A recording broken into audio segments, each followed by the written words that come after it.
Good morning. ഒരു പ്രവാസി, പ്രവാസിയുടെ കാര്യം പറഞ്ഞതേ ഉള്ളൂ. അപ്പോൾ പ്രവാസി വന്ന് എന്താന്ന് വെച്ചാൽ കഴിഞ്ഞ ദിവസം ഞാനൊരു ന്യൂസ് വായിച്ചു. പ്രവാസി ഒരു അപ്പച്ചൻ, അയാൾ വർഷങ്ങളോളം ഗൾഫിൽ ദുബായിൽ പണിയെടുത്ത് കഷ്ടപ്പെട്ട് മക്കളെയും വളർത്തി വീട് വെച്ചു, ഭാര്യനെ നോക്കി, സഹോദരന്മാരെയൊക്കെ നോക്കി എല്ലാം കഴിഞ്ഞ് അയാൾ റിട്ടയർമെൻറ്റും വാങ്ങിച്ചു. ഗുഡ് മോർണിംഗ് കേട്ടോ.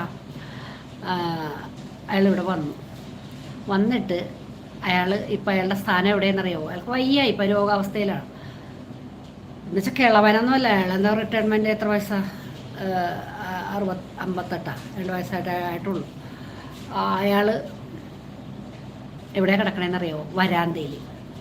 അപ്പം ഞാൻ പറയുമായിരുന്നു, ഇതിന് മുമ്പുണ്ടായിരുന്ന നമ്മുടെ വിമലിനോട് പറയുമായിരുന്നു. വിമൽ പുറത്താണ് എന്ന് വിമൽ പറയുന്നു. ഞാനത് എനിക്കിപ്പോൾ എല്ലാവരെയും ഇത് അന്വേഷിച്ച് നടക്കാൻ പറ്റില്ലല്ലോ.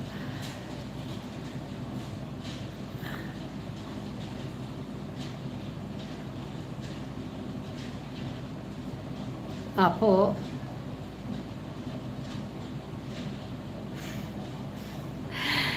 ഞാൻ പറയുമായിരുന്നു, നമ്മൾ എല്ലാവരെയും സംരക്ഷിക്കണം. നമ്മൾ അതിൽ കടപ്പെട്ടവരാണ്.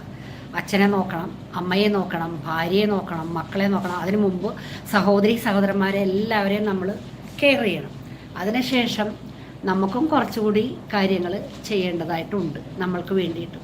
അത് ഞാൻ പറയുമായിരുന്നേ.